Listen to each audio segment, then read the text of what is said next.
Ladies and gentlemen, I really want to welcome all of you tonight to this program featuring Robert Kaplan.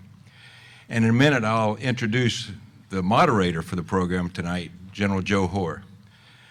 But I just want to tell you a little story about my relationship with Robert Kaplan. And it was about 18 years ago. Everybody was born 18 years ago.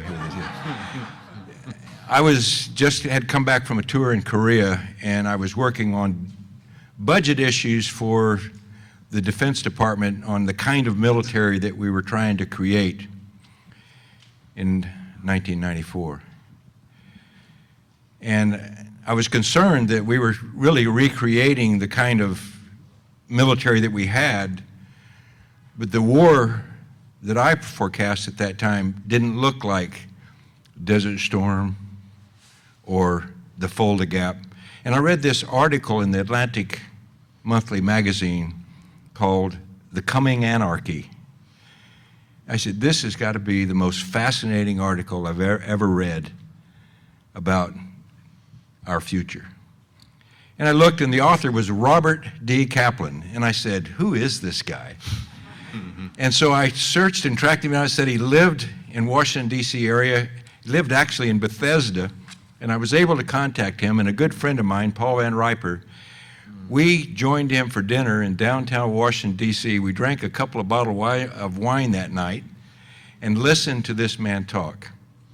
And from that point on, I've really been enamored with the things he writes, the way he thinks, and I'm really delighted that we can share with all of you some of his thinkings on his latest book.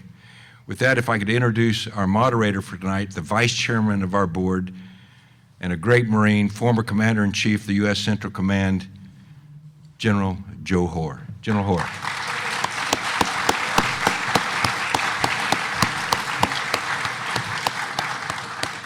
Thank you, Mike.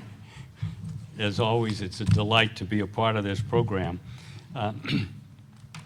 I want to begin by saying on behalf of the World Affairs Council, which is our partner on these speaking events, in the Marines Memorial, I would like to welcome you to this evening's event, the Revenge of Geography. We are pleased and honored to have with us tonight Robert Kaplan, a senior fellow at the Center for New American Security and the chief geographical analyst for Stratfor, a private intelligence firm. Many of you may see this online from time to time. As Mike said, I'm Joe Hoar. I'm the vice chairman of the Marines Memorial Board of Directors. I had the good fortune to meet Robert about 20-odd years ago. He says it's not that long ago, but we were at a conference in Europe, and I was just amazed at meeting someone who knew so much about South Asia and the Middle East, which had been my area of interest while I was on active duty. And so I'm looking forward to this presentation, as I have enjoyed his book. And so let's get on with it, but I wanted to make that case early on. The World Affairs Council, who's our partner on this, offers a forum where diverse audiences engaged in dialogue and can be informed of their actions. Policymakers, business executives, academics, military leaders, philanthropists, students, civil leaders, and the attentive public join in the Council's programs to listen, to learn, to discuss, and debate. You can learn more about the organization by visiting their website at www.itsyourworld.org. The Marines Memorial, as many of you know, is a nonprofit veterans organization chartered to honor the memory and commemorate the valor of members of the United States Armed Forces who were killed or lost or who died in the military service of their country. We provide a living memorial in this Marines Memorial Club with facilities for forums, for meetings, educational opportunities to promote literary interests of our members. To learn more about the organization, you can visit our website, which is www.marineclub.com. If you are unable to attend a program of the World Affairs Council, you can connect in a couple of ways. You may listen to their weekly radio program, It's Your World, on Monday evening on KQED, and on their website you can find the audio and video archives of all of their past programs. Today's program is being recorded for radio, and we thank our audio engineer, David Ogilvie. I'm sure he's here. Now, before we begin, please take a moment to turn off your cell phones and any other electronic devices. And while you do that, I would like to take this opportunity to announce 4 upcoming events. Wednesday, October 3rd at 12 p.m., the World Affairs Council will host Zakaria Yacobi to speak about the progress being made for feminine education in Afghanistan. The event will be held at the World Affairs Council Auditorium at 12 noon. On Monday, October 8th, Marines Memorial will host a band concert as part of the San Francisco Fleet Week. The band concert will be a special program to honor the fallen, paying tribute to young men and women who have lost their lives in war since 9/11. The concert will take place here in the Marines Memorial Theater, and there is no charge, and all of you are welcome. Monday, 8 October, starting at 6:30 p.m., the World Affairs Council will host former Secretary of Defense William Cohen to speak on the, quote, global security challenges facing the next administration. This program will take place here in this same room following the Marines Memorial Band Concert in the theater. On October 11th, Thursday at 6:30, the Marines Memorial will host a meeting of the author, an event on books and essays written by the U.S. Naval Academy class of 2002 on their experiences in the 10 years of war as the first graduating class at the Academy after 9/11. The book is entitled In the Shadow of Greatness, Voting of Leadership, Sacrifice, Service for the Americans' Longest War. Finally, I would encourage you all to make the use of the blue question and answer cards that have been placed on your seats. Please hand them over to the staff members after you've asked your question. Audience questions will be posed to our speaker during the second half of the program, and they come to me, and I'm the one that shuffles them around and asks our speaker to do that. Now, it is my pleasure to introduce today's distinguished guest. Robert Kaplan is a senior fellow at the Center for New American Security and the chief geopolitical analyst for Stratfor, a private intelligence firm, and a national correspondent for the Atlantic Monthly. From 2006 to 2008, he has been the visiting professor of national security at the United States Naval Academy.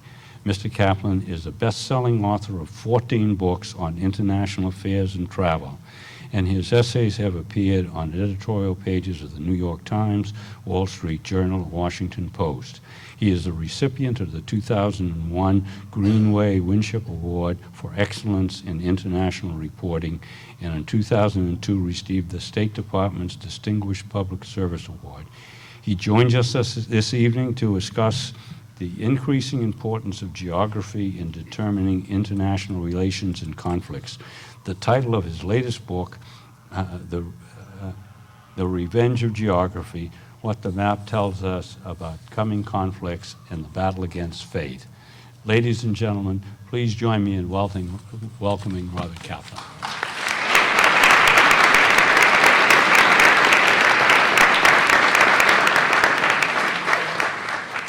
Well, it's a great privilege and pleasure to be here at the Marine Memorial, a place I hold in very high esteem, to such an extent that I can tell you when people ask me what was the greatest professional privilege I ever had, it wasn't meeting presidents of the Secretary of State, it wasn't meeting a chairman of the Joint Chiefs, it wasn't even serving on the Defense Policy Board, which I'm very proud of. The greatest professional privilege I had was being an embedded reporter with the 1st Battalion of the 5th Marines during the first Battle of Fallujah in April 2004.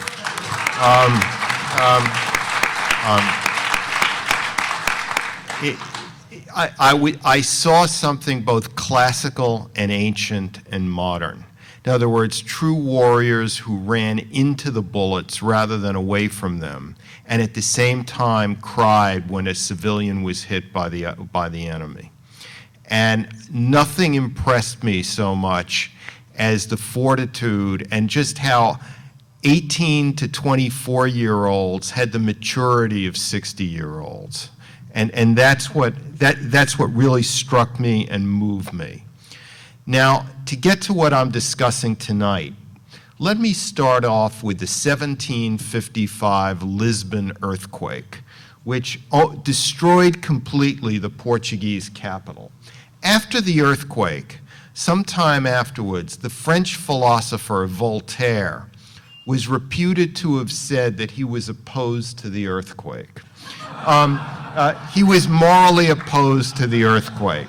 And Voltaire had a very specific object in mind, and it's Voltaire's opposition to the Lisbon earthquake that leads me to the book that I wrote.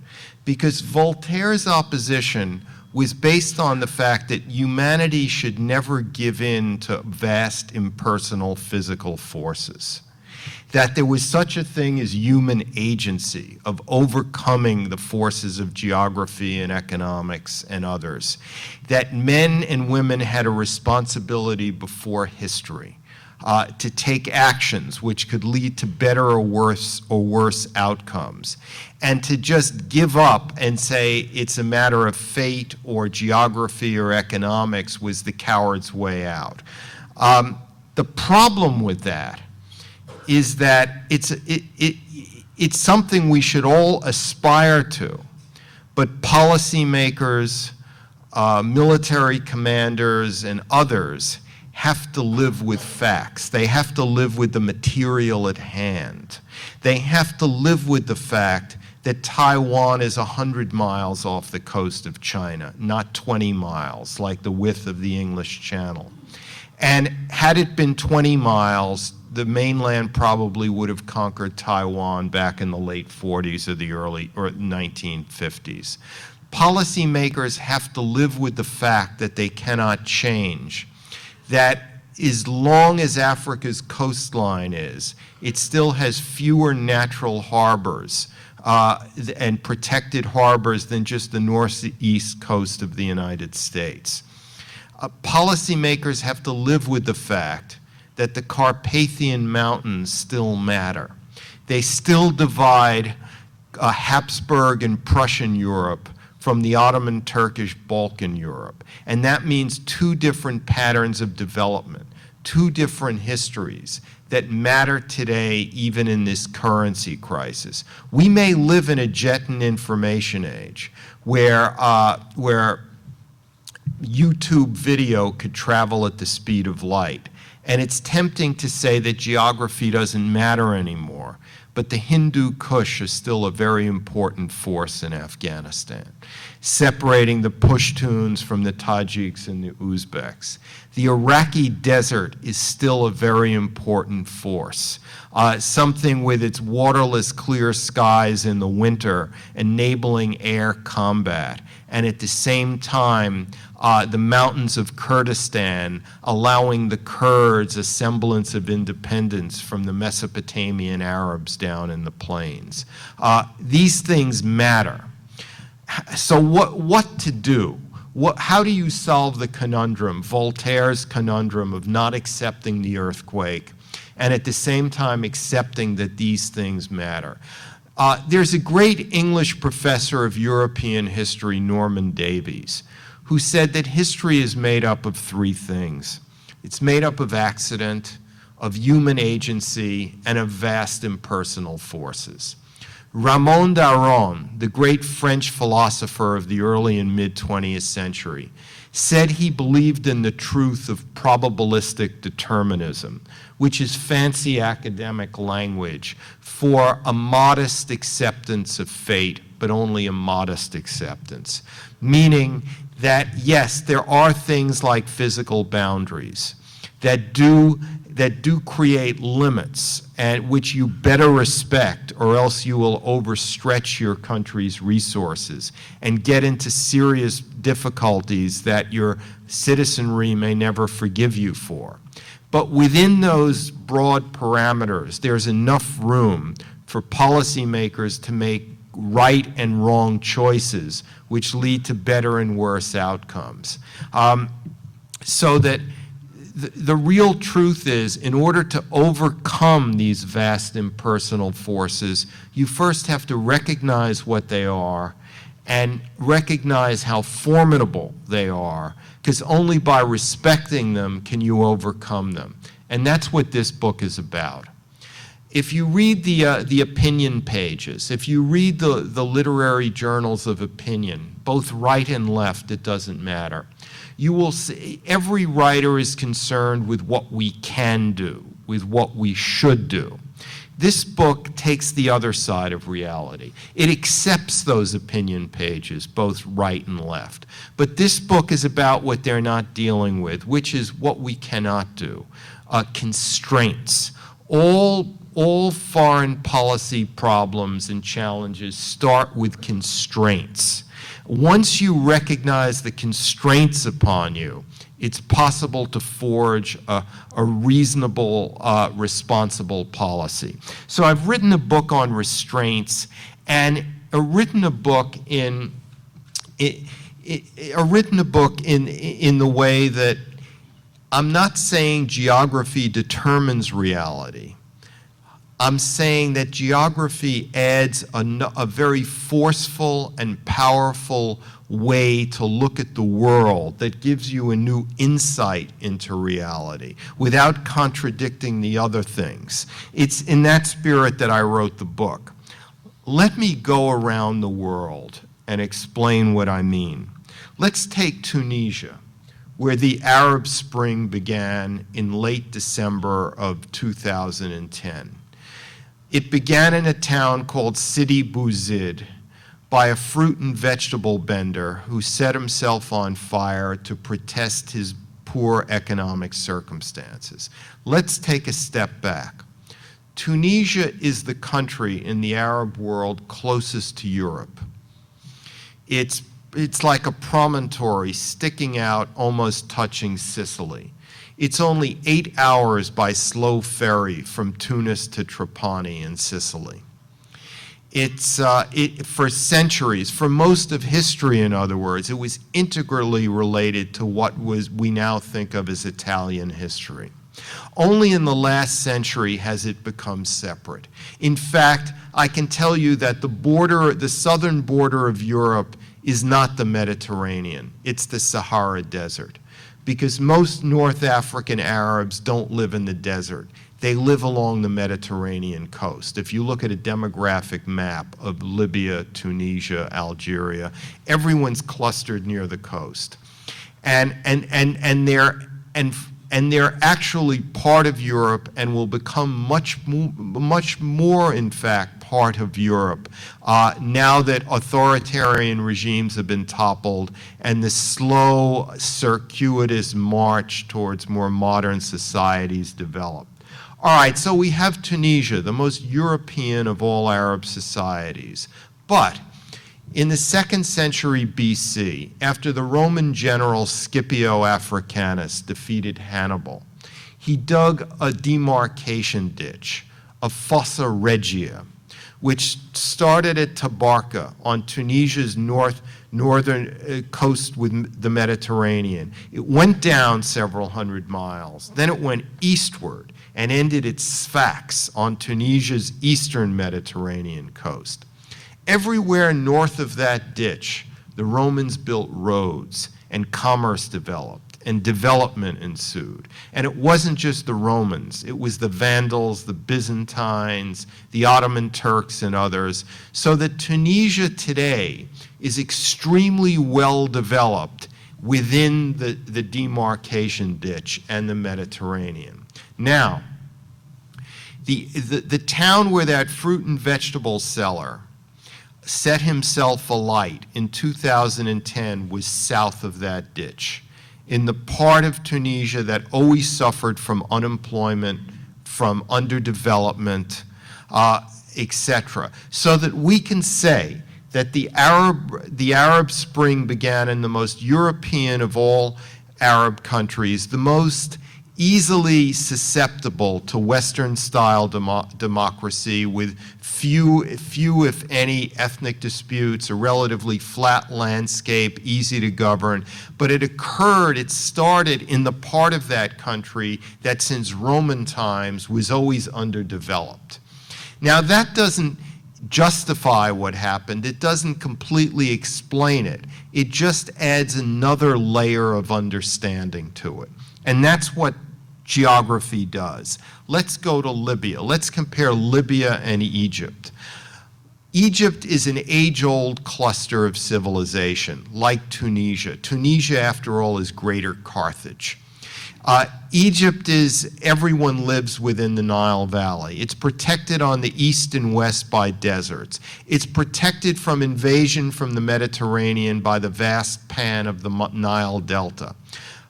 Egypt has been invaded by Hyksos, by Persians, by Napoleon, but the number of those invasions are rare enough to constitute exceptions that prove the rule, that Egypt was protected. The Nile flows from south to north, enabling sea traffic, but the winds blow from north to south, enabling sailboats to go from the north to the south. So Egypt is an age-old polity that was always strongly governed because of geography, and therefore has strong institutions, strong bureaucracies, a real army, real police forces. The problems of Egypt are political. Governance itself is almost taken for granted.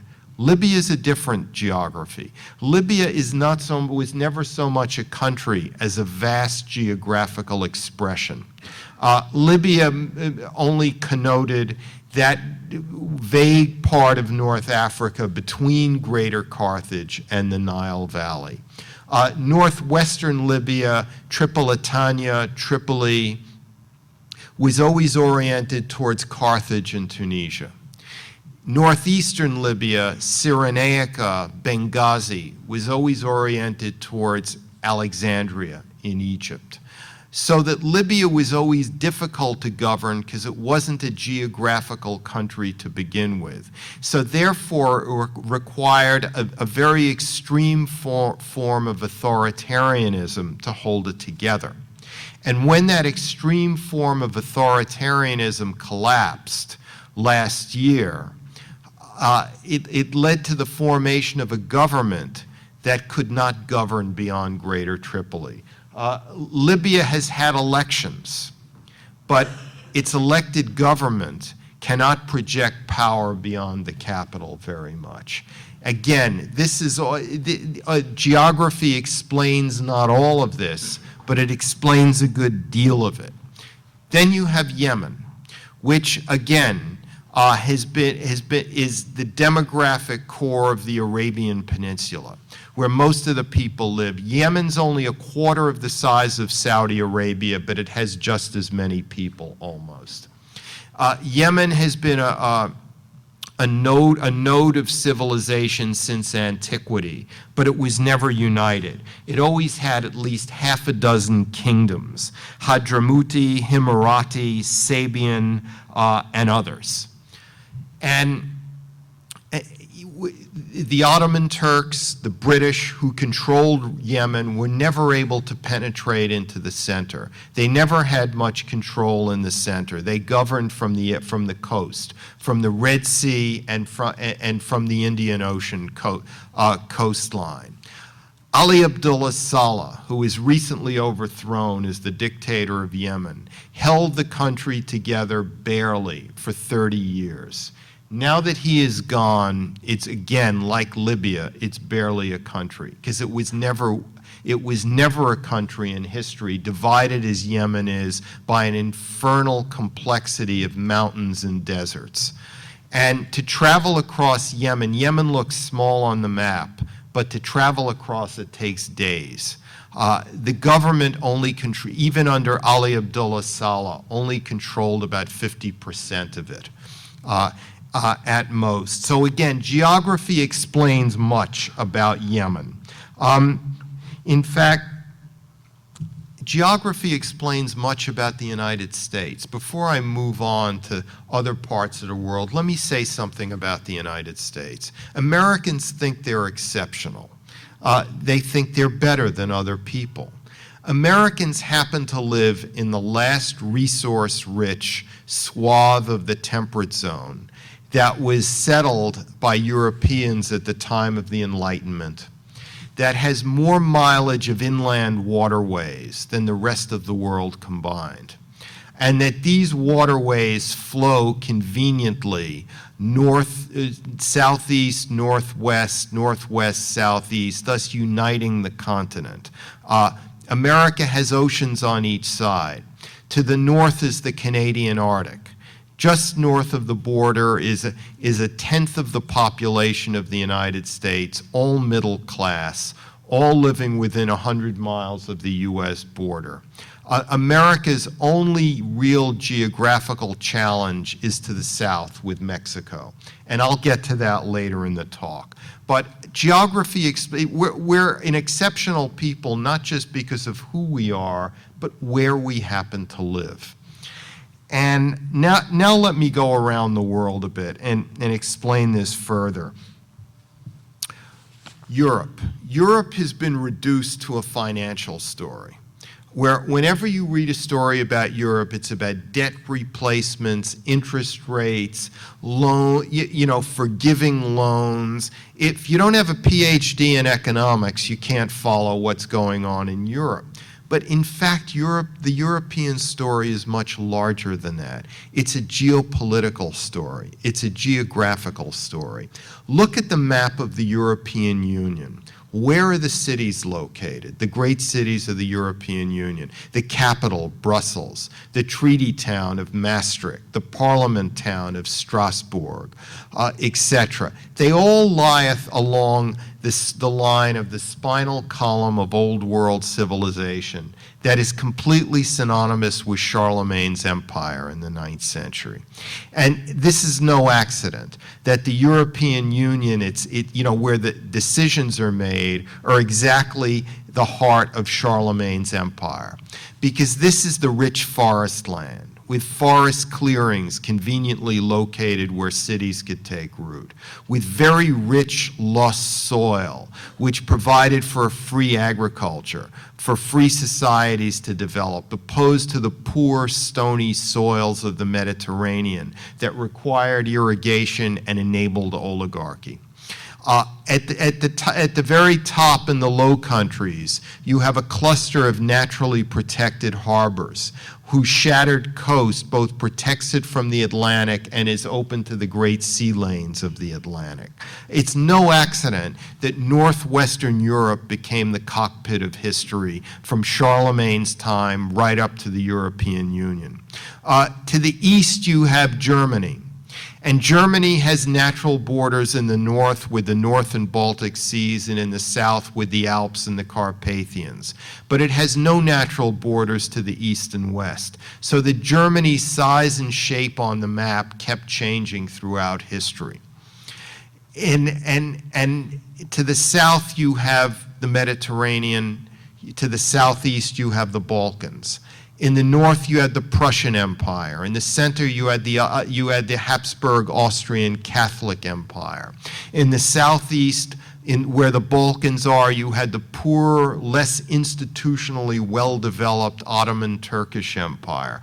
All these different imperial legacies were legacies of geography and also created different economic and social and cultural development patterns. And so the attempt to unify them all under a single currency in 2002 was a very ambitious undertaking. In fact, so important is geography, let me tell you, that when the Warsaw Pact collapsed in 1990 or thereabouts, and if you looked at a map, you could predict how each former Warsaw Pact country would do economically over the next decade, under the first decade of independence from the Soviet Union, merely by its cartographic position. Poland, part of the Prussian Empire, Hungary, Czechoslovakia, or the Czech Republic, all did the best, all those countries in the north. Romania, Bulgaria, Albania, and the central and southern parts of the former Yugoslavia, all parts of the former Ottoman Turkish Empire, either fell into political paralysis like Romania, into periodic anarchy like Bulgaria and Albania, or into outright war like 2/3 of the former Yugoslavia. The two countries of the former Yugoslavia that have done the best in the last decade, both economically, socially, in terms of quality of life, Slovenia and Croatia were both part of Habsburg Austria, which in turn was a creature of geography. So that while we're all reading about a financial crisis, geopolitics is not ended, because while Europe is now enwrapped in its own problems, the specter of Russia to the east looms. The Warsaw Pact may have collapsed, but Russia is still a force to reckon with to the east. Russia supplies Central and Eastern Europe with natural gas, giving it a lot of leverage. And that natural gas also puts a lot of money into the hands of Russia, over $1 billion, several $100 billion to spend, almost $1 trillion actually, in save revenues. And this natural gas is a creature of geography in Central and Eastern Siberia. And so while the European Union wallows in its troubles, the Russians are buying up everything from electricity grids to natural gas transport groups to other infrastructure throughout Central and Eastern Europe. Not creating the Warsaw Pact, but creating a new zone of influence. Europe has less financial bandwidth to aid countries like Serbia and the Ukraine. Which is very convenient for Russia. Ukraine is mired in political paralysis, corruption, instability in the countryside. The Russians love this situation. So that the battle between Russia, and by the way, throughout all this, Germany has gotten much stronger. Berlin may not have all the answers, but Berlin is sort of the point of arbitration for all these issues in dealing with the EU debt crisis. NATO and the EU were supposed to keep the Germans down and the Russians out. It's done neither. We've come back to classical, geographically based geopolitics, with the Russians surging forward, Europe weak, and that band of buffer states from Estonia to Bulgaria up for grabs, in a sense. Let me talk for a minute or two about Russia. The West loves to hate Vladimir Putin. There's something about him that just enrages everyone. We should not be enraged about him.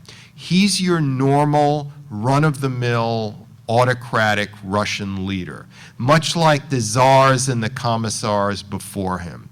Putin's cynical neo-imperialism is the upshot of a deep, deep geographical insecurity. Putin knows that his natural gas is going to be challenged by the United States in a decade, because the United States, again for reasons of geography, has vast resources of newly discovered shale and shale gas, which Texas conglomerates will be exporting to Europe in about a decade. Putin knows that his country covers half the longitudes of the earth, but with a population smaller than Bangladesh, and a population getting smaller every decade because of low quality of life and other resources, other issues. Putin knows that unlike the United States, the rivers of Russia flow north to south and thus divide the country rather than unite it. So Russia is very vulnerable. It has very few good natural frontiers on its borders. So Putin is obsessed with recreating buffer zones in the Baltic states, in Poland, in the Balkans, in the Caucasus, in Central Asia. And the Poles of all people, Poland, live geography. They understand this new old geopolitics coming back in Europe. That's why while European defense budgets are declining, Polish defense budgets are increasing. And Poland is well placed to be the pivot state of Eastern Europe if the Russians are able to retake in de facto form Ukraine. Let me move on to China for a moment or two. China has two big geographical facts, one positive, one negative. The positive geographical fact of China is that China is much bigger than it looks on the map. China is set to expand, not through troop movements, but virtually through corporate takeovers, migration, and others, into the Russian Far East, into former Soviet Central Asia, into Southeast Asia. The Russian Far East only has 7 million people, and the population is going down to 4.5 million people. To contrast that with 100 million Chinese in Manchuria. The Russian Far East has the timber, diamonds, and gold that China covets. China is poised to expand into Outer Mongolia, which had been part of China under the Qing dynasty 200 years ago. China again, Mongolia again has a lot of the minerals, strategic metals, the grasslands, all of which China covets, and Mongolia has only 2 million people, while there are hundreds of millions of Chinese poised at the border. Central Asia, the Chinese are building oil pipelines, natural gas pipelines, flooding the area with goods and loans, basically stealing Central Asia from Putin. Remember, Putin and China can have tactical alliances, but they can't have a strategic alliance because Russia is threatened by Chinese geography. And in Southeast Asia, Thailand, which was a Western bulwark for decades, is weakening as a state, enabling Chinese incursions, economic and political incursions into the area. So this is all good for China. But here's the bad part about China. Ethnic Han Chinese live in the center of China and along the Pacific coast. Surrounding them on 3 sides, within China's borders, in the upland plateaus, are ethnic Inner Mongolians, ethnic Uyghur Turkic Muslims, and ethnic Tibetans. And where the minorities live is also where all the water resources are for China. And it's also where 80% of the coal is for China, as well as other natural resources.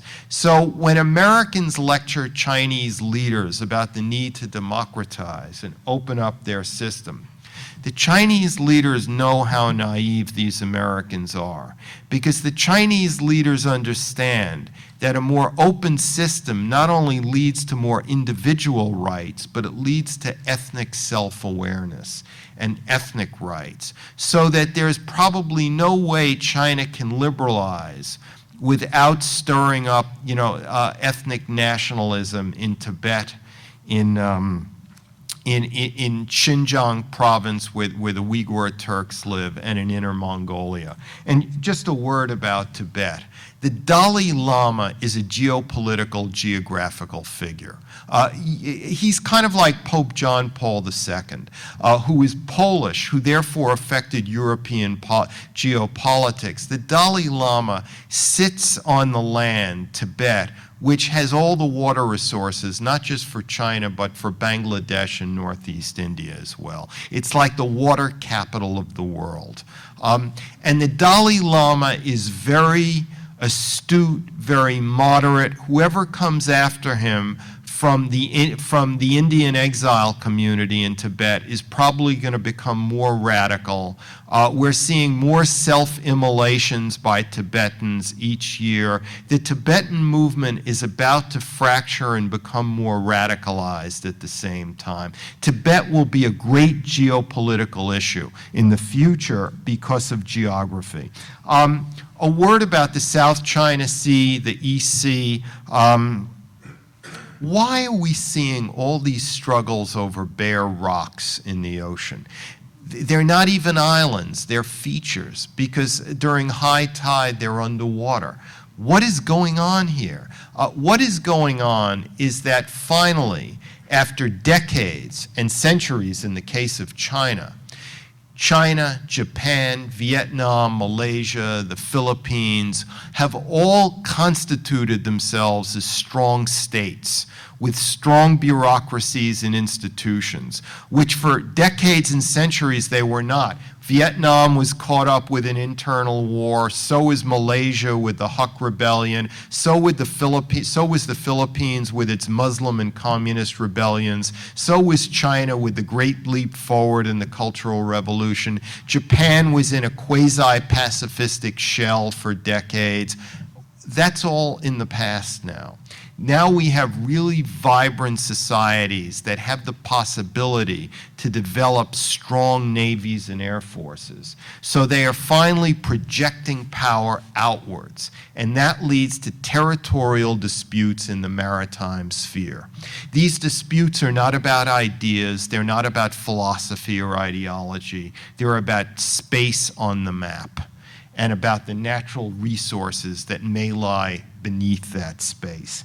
And there's no getting away from it. It will continue because nationalism may be passé in parts of Europe, but nationalism is alive and well in East Asia. Two final points. I'll touch a bit on the Middle East and then end up with Mexico. The Middle East has a number of natural features. There's the Anatolian Plateau, which is synonymous with the country of Turkey, and Turkey also holds the major water resources for the Middle East, the headwaters of the Tigris and Euphrates. Turkey is an emerging middle-level power, sort of a zone of stability surrounded by relative anarchy. On top of mountain fortress, it projects power into the Balkans, into the Caucasus, and into the Middle East. The Arabian Peninsula is not synonymous with any particular country. Saudi Arabia is an artificial contrivance of a family rule covering part of the Arabian Peninsula, not all of it. Its aging Brezhnevite leaders have to deal with a male youth population, 40% of which is unemployed, is roiling because of a toxic combination of social media and unemployment, and is on a diminishing water table. Probably the most natural geographic feature in the whole Middle East is the Iranian Plateau. And the Iranian state is synonymous with the Iranian Plateau. And that makes it heir to great Iranian civilizations going back to early antiquity. The Medes, the Parthians, the Achaemenids, the Sassanids, the Qajars, and others, and lately the Ayatollahs. There's nothing artificial about Iran. Saudi Arabia could crumble, Syria could crumble. Syria is another vague geographical expression that harbors a number of ethnic and sectarian groups, regionally based, rooted in geography, that for decades used a virulent anti-Israel pan-Arab ideology to assuage its sectarian differences within, but which can no longer be assuaged. But Iran is a real country. Its regime could be overthrown. Its regime could weaken. Its regime could transform itself, but there will always be a strong Iranian state. And keep in mind, the United States has been estranged from this Iranian state for 33 years now, a third of its century. The U.S. was only estranged from Red China. Remember Red China? Was estranged from Red China for a quarter of a century, from 1948 to 1972. So at some point in the future, maybe through peace or maybe through another war, the United States will ultimately have a rapprochement with Iran, because Iran is the major geographic factor in the Middle East that the United States cannot get away from. I'm running over time. Let me just talk about Mexico for a few minutes. As I said earlier in my talk, the United States is geographically blessed. It has more or less natural borders. The only exception is Mexico to the south. Half of the border is artificial. The United States has an aging society. The average American is 37. Mexico is a young society. The average Mexican is 25. The average Guatemalan and the average Honduran is 20. So it's a much younger, south of the border is younger, and therefore populations south of the border are growing at a much greater rate than the American population in terms of size. Mexico is already a third the population of the U.S., and that distance will close as the years and the decades move on. Mexico is a very vibrant economy. It's one of the world's 15 largest economies. It's climbing up in that rank. It grew by 4% last year, which is an amazing figure considering we're in the teeth of a global recession. And Mexico's a developed economy. The northern Mexico, though, is dominated to a significant extent by criminal drug cartels. So much so that since 2006, 50,000 Mexicans have died in violence in the northern part of Mexico, close to the U.S. border. That's 2.5 times as many Syrians who have been killed over the last 18 months. It's 10 times as many Americans who have been killed in Iraq. And yes, the rate of violence has gone down over the past few months, but that's only because the drug cartels are now finally consolidating their rule in northern Mexico. So Latin history is moving north into the United States, and the kind of society Mexico ultimately evolves into will say much more about the kind of society America becomes than anything that is likely to happen in Afghanistan or Iraq. Because in the southwestern United States, I think 90% of the major towns are Hispanic speaking, or mostly Hispanic speaking. There are some exceptions. We're seeing a new country come into being, though undeclared and unofficial. One geographer called it the República del Norte, consisting of the southwestern United States and the northern third of Mexico, where U.S. currency is the currency of choice, etc. So that America's destiny may be more north-south than east-west in the future, extending from Mexico City up into Canada. And so where geography will still help have a great effect on where we become. But there is enough room within the parameters that I've laid out in this talk for better and worse policy decisions to be made that will ultimately be the final determinants of what we become in the future. Thank you so much.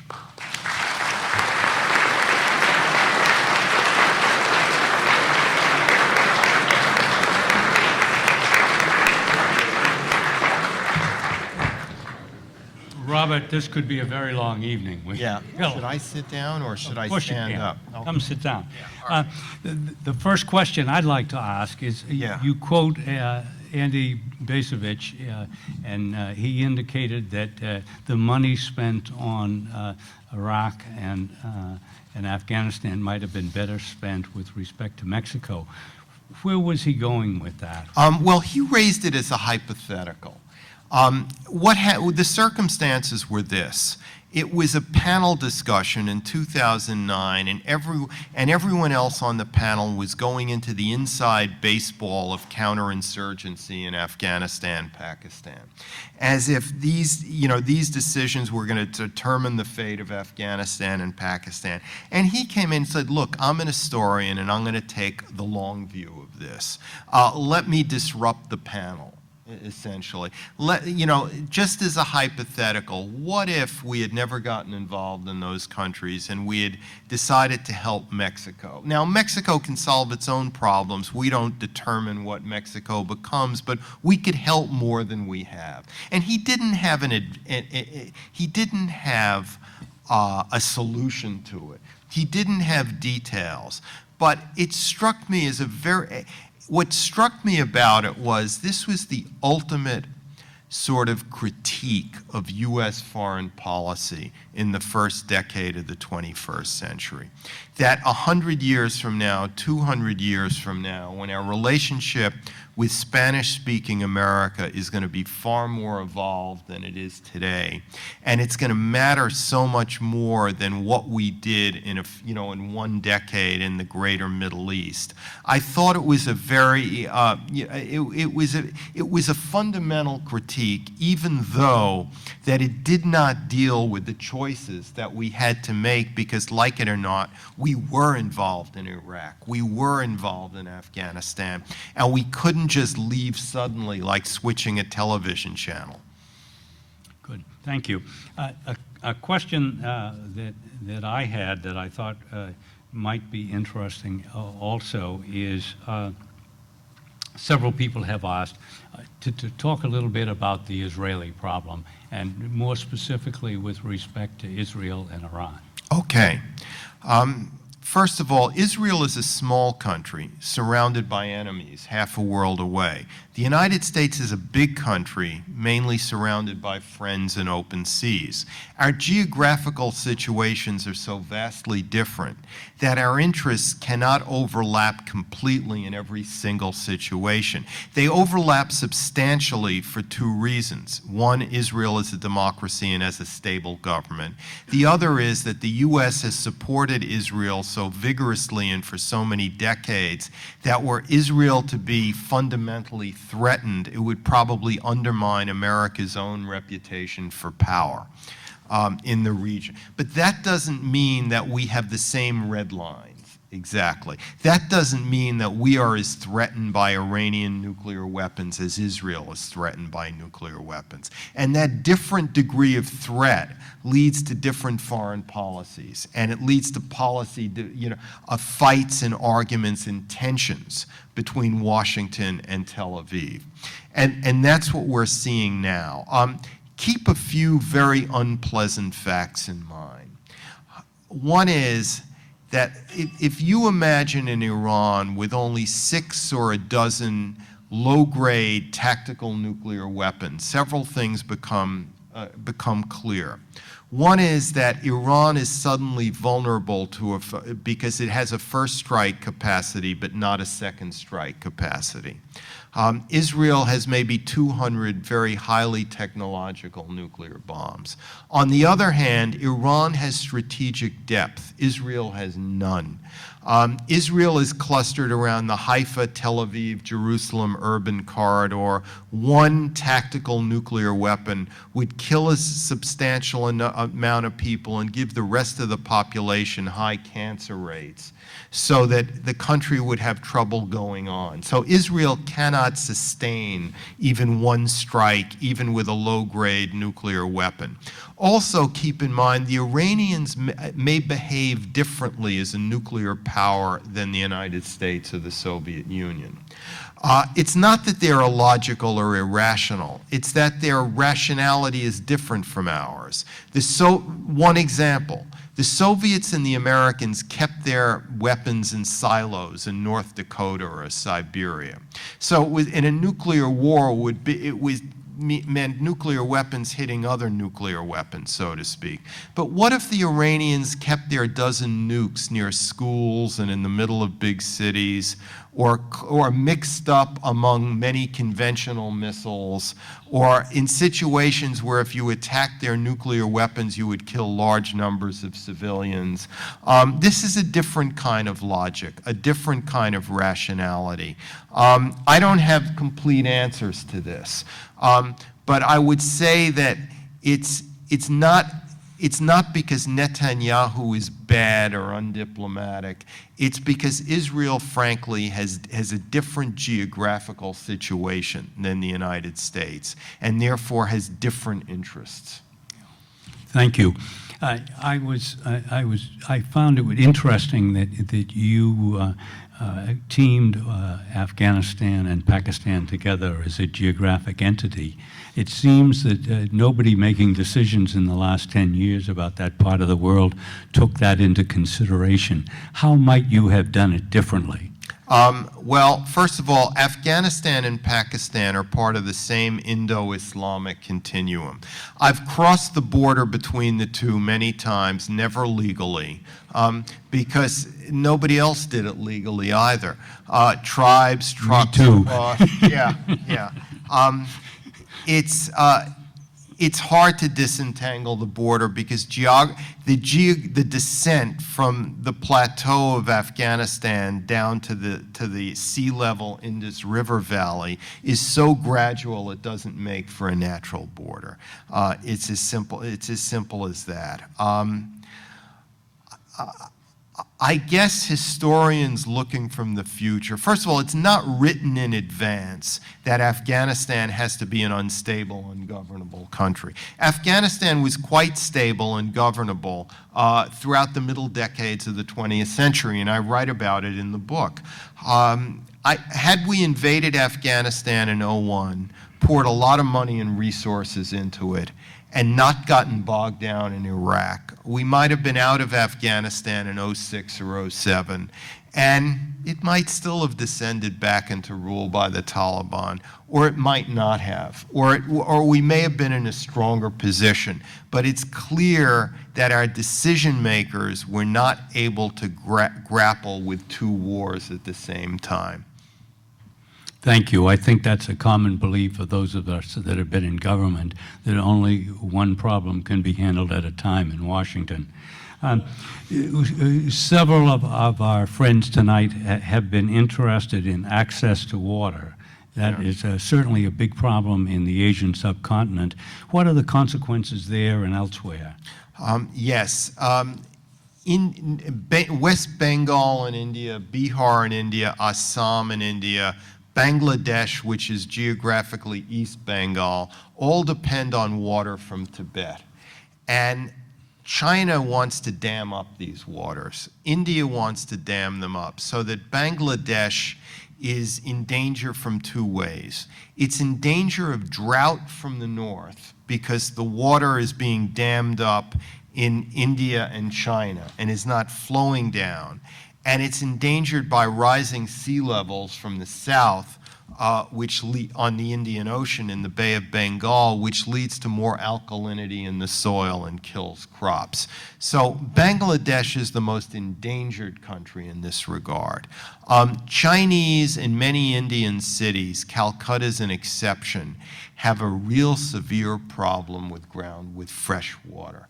Water is going to be the issue of the 21st century, the same way oil was in the 20th century, because we're simply putting so many human beings on the planet. Even though the rate of population growth is decreasing, in absolute numbers, it's increasing. And we're increasingly in vast urban concentrations where there just isn't enough water. Another question about resources. It seems in the past few years that in the East China Sea and the South China Sea in particular, but also in the Eastern Mediterranean, the prospect of oil and natural gas has become a really competitive issue among the inhabitants of the littorals in those areas. I'm not sure that any of us has an answer to that, but could you talk about the problems and how the countries involved might go about this? One of the things that I've heard, which was related to the North China Sea or to the North Sea, was that the economic decision about what was available in terms of resources was made before the countries concerned divided up the property. Yeah. Yes, and it gets very personal and very hot-blooded. I was in the Philippines over the summer, and the Philippines is a poor country. It's not like the rest of Asia. And the Filipinos believe that this oil and natural gas underneath the Spratlys, around the Spratlys, are theirs. It's going to make them rich, and they're not going to let the Chinese take it from them. And they, as you know, they ejected the United States from Clark Airfield and Subic Bay Naval Station in the early 90s. But now they desperately want the United States Navy and Air Force back as a balancer against China. Because what happened between the early 90s and now? What happened was that China built a great Navy and Air Force. And so and is able to project power outward, and the Chinese are claiming virtually the entire South China Sea as their own. And they won't give in on this. And in Beijing, I met a lot of intellectuals, think tank people, university professors who were all open-minded, open to a compromise, but they all said the nationalistic elements are such that there's no way the party can back down. And if China enters a period of tumultuous political transition, these periods will only lead to more nationalist policies, because each faction will try to outdo the other in terms of its patriotic bona fides. So that also the problems of the South China Sea, at least, the legal issues are so contentious and so complicated, nobody I spoke to believes that they'll be settled. They believe it's just, there'll be bad periods, there'll be better periods, there'll be a lot of posturing. It's like a fight for king of the hill status in a global media environment. That's, all this tit for tat maneuvering of warships. I don't see any solution except all these countries, especially Vietnam, want to draw the UN and the US in more to balance against China. Vietnam's rebuilding Cam Bay, dredging it, because they want more US warships. They whisper sweet nothings into the ears of American officials. They want more American fighter jets at Tan Son Nhut Airfield. This is what they want. As someone explained to me, it's not because they love America, it's because they need America to balance against China. It's interesting that it seemed to me that when we assured the Philippines that we would back them up in any problem in the South China Sea, we were opening the door to very serious potential problems. Yes, the United States has to steer between two parameters. On the one hand, we cannot let the Chinese dominate the South China Sea, because then we've totally sold out our treaty allies and others, and leads to a great imbalance of power. On the other hand, we cannot let countries like the Philippines and Vietnam drag us into a conflict with China, because we have many other equities with China that go way beyond the South China Sea. One of our guests cited Samuel Huntington's Class of Civilizations and wondered how you would contrast that with your own book.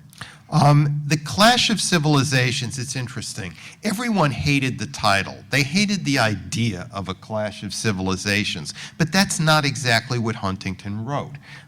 What he was really writing about, when you see his book and you read his book, was about the decline of the West. And the decline of the West was very gradual. And there would be various stages to it. And one would be globalization. But globalization would lead to a rise of ethnic and cultural consciousness, because suddenly the Islamic world would be united by mass media, so that Indonesians can demonstrate in favor of Palestine 6,000 miles away. So that globalization would lead to rising what he called Islamic consciousness and Cynic or Chinese assertiveness.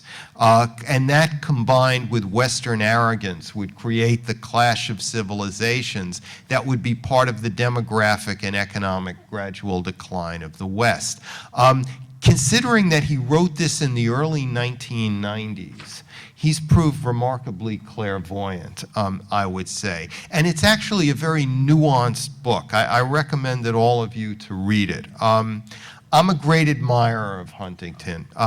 I think he was a great, Huntington was a Democrat all his life. People accused him of being this retrograde right-winger when his theory came out, but actually he was a Democrat all his life. He met his wife during the Adlai Stevenson campaign in 1956.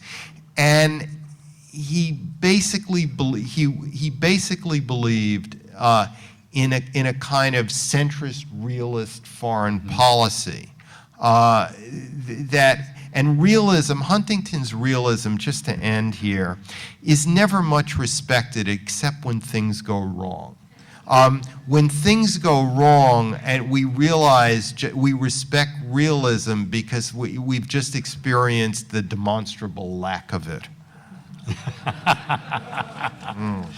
I think this is going to be the last question, and it concerns Joe Nye's concept of soft power and how this squares with the geographic construct. Well, Joe Nye's concept is obviously not geographical. He's writing about power as the power to persuade, which becomes more relevant in an electronic communications media environment, which didn't exist in earlier decades and centuries of history, where the power to persuade was limited to behind-the-scenes diplomacy of the kind that Metternich and Castlereagh and others engaged in. But now the power to persuade is public, it's global. So that there's such a thing as public diplomacy, whereas in 19th century Europe, the term public diplomacy, the concept didn't exist. It had no meaning. So that's what Joe Nye is writing about. And as far as it goes, he's correct. And there's no conflict with anything that I'm writing about. As I said, he's writing about the part of reality that the opinion pages are dealing with. The eternal debate over what policy should be pursued. And what I'm doing is I'm writing about the physical constraints. Robert, I'm afraid we've come to the end of this whole program. I want to thank the Marines Memorial Association and the World Affairs Council for sponsoring this, for this excellent talk. I want to be sure to point out to all of you that Robert is going to be here, and we've got about a gross of books over there, so you have a good opportunity to buy them and get Robert to sign off on them. I think you'll all agree that this has been an extraordinarily instructive evening. Thank you. Thank you so much.